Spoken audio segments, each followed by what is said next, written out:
Hey there everyone, CPO here, and in this video I'm going to cover doing a modification to the EV6 GT that I did to the Golf R right away when I started modifying it. What I really like is the ability for the doors to automatically lock whenever you leave the vehicle. I've had that on the Golf R forever, and there's some nuances with it that I'll show you at the end of this video, but the EV6 does not do that by default. And so what happens is I end up leaving the car unlocked all the time. I walk away because I'm so used to this one locking itself when I leave. This one, I forget to lock it. The worst part about it though is when the car is unlocked, the door handles are hanging out so everybody can see the car is unlocked. So I really don't like that at all. So what I'd really like to see is a way to have the car automatically lock itself. And so I found the perfect solution. I'm going to share that with you. I'm going to install it, and it is going to make my life so much better. And hopefully I won't leave these door handles hanging open anymore. Thankfully though, Kia Connect does send me a notification about a minute after I walk away, and I can quickly pull out my phone and lock the car remotely.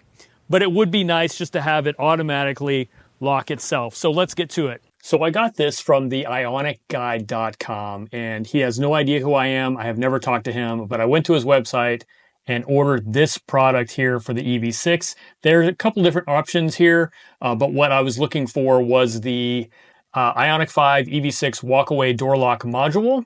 And then it comes in several options. One of them is the trailer connector install, which is what I chose, but you can just get the wire tap with the case or the wire tap with no case.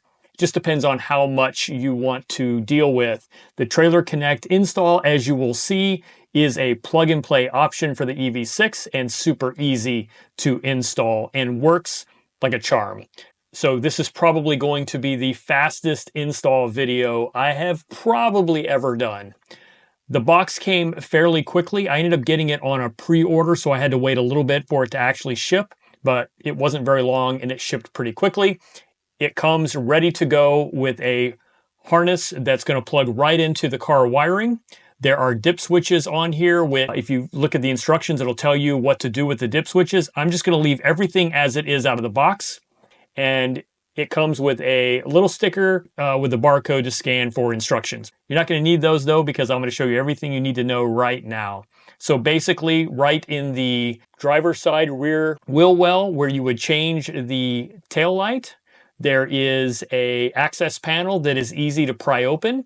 And then down taped to a lower wire harness is this plug. This is for your trailer harness for the factory trailer wiring.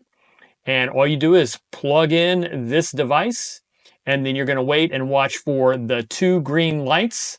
Once those are confirmed to have lit up, you know you are good to go. And that is it. I'm not even going to change a dip switch setting.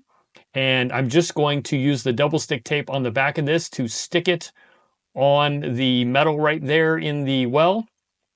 And then I did notice that the new wiring harness connector there is sort of hanging, and I don't want it to wobble and bounce and rattle on things. So I'm just going to tape it up to this taillight wire loom. That way it doesn't rattle. And yeah, I mean, literally that is the install. It can't get any easier. So it was worth the money to just buy the plug and play version for me.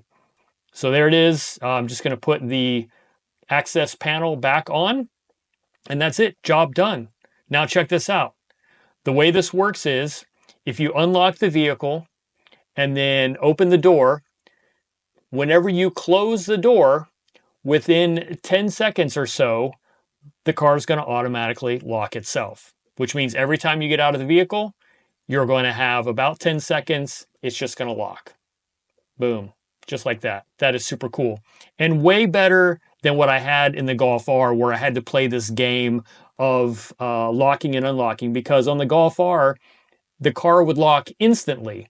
And so I'd shut a door and then I couldn't get to the back door. So I'd have to open the front door, hold it open while I got to the back door. Anyway, that was a mess.